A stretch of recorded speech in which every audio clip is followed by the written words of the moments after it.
inflation. It's not just prices going up. It's a symptom of a much deeper breakdown in how our society operates. Let's talk about it. I'm Melissa Chowdhury, running for Congress in Washington's 9th District. Money is supposed to hold four things together: effort, value, obligation, and time. Your effort is supposed to be rewarded with value. Your job should pay you a fair share of the value your work creates. Value is supposed to travel safely through time. Your pension, your 401k, your savings are supposed to be worth the same later as they are today. Obligation is supposed to be trustworthy. Contracts, debts, and promises about the future should mean what they say. And the future should mean something real in the present. Otherwise, no one can save for a home, start a family, build a business, or invest time preparing for what's ahead. Now, when money is healthy, those four elements stay in stable relationship and society can function. When they dissolve, when a dollar stops meaning anything real, when the wealth your work generates is captured at the top, when the basic contracts between effort, value, obligation, and time break down, you don't just get poverty.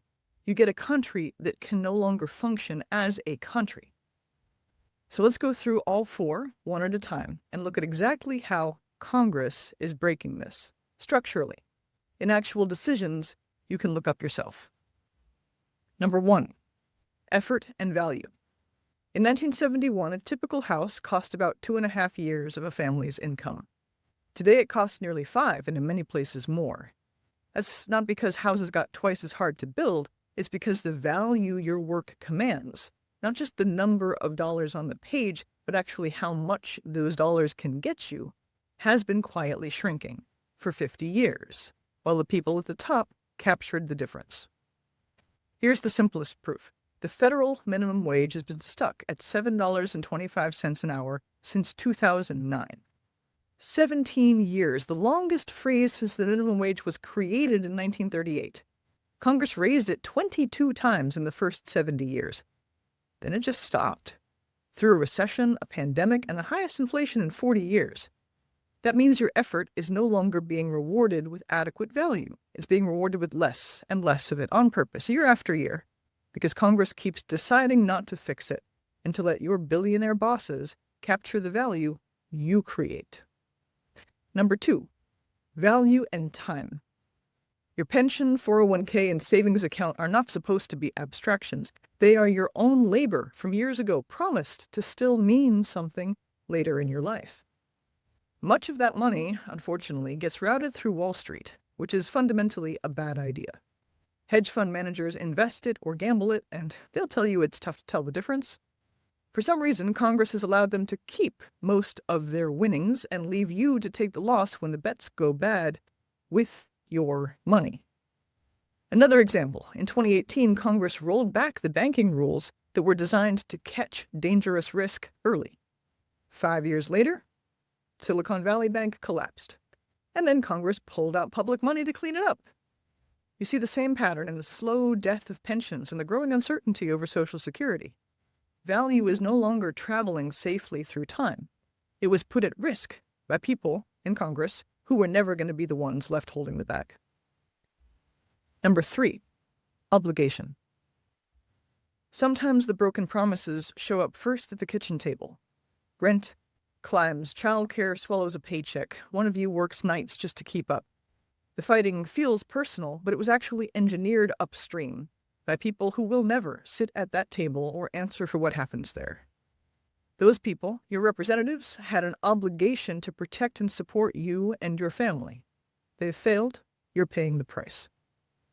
And sometimes obligation is broken on purpose, in writing, with almost no consequence.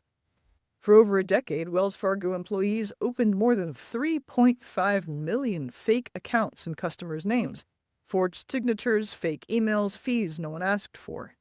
That's fraud. CEO John Stumpf walked away with a fine and a lifetime ban from banking. No prison, just some pay clawed back.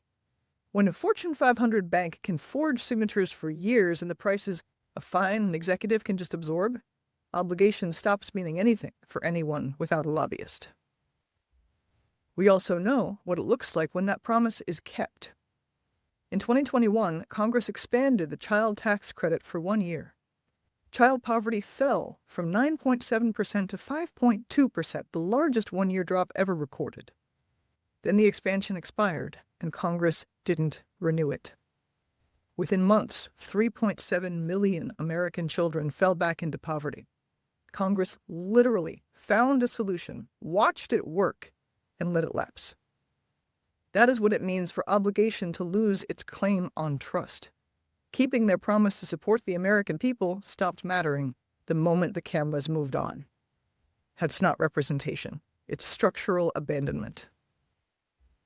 Number 4, time and the future.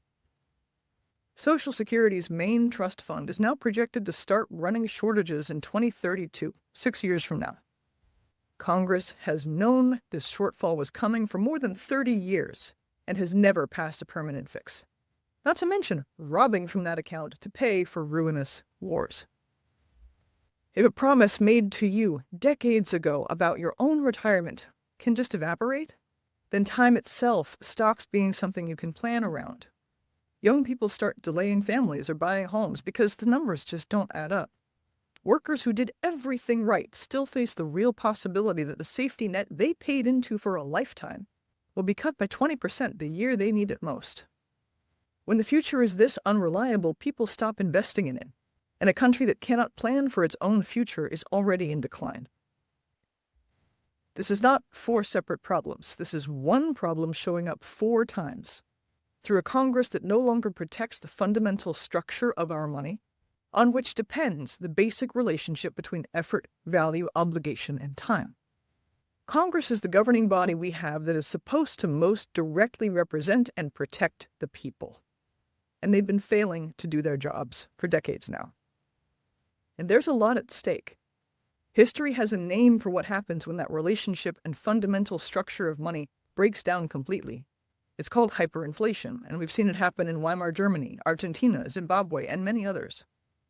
Under those circumstances, people who did everything right, working, saving, trusting their whole lives, watched it all become meaningless through no fault of their own. Poverty, chaos, and social breakdown are the predictable result. Now, America's not there, thank goodness. But you don't need hyperinflation to feel the erosion in our society.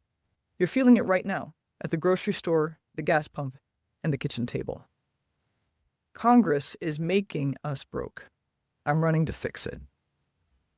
Care, courage, the Constitution. Vote Melissa for Congress.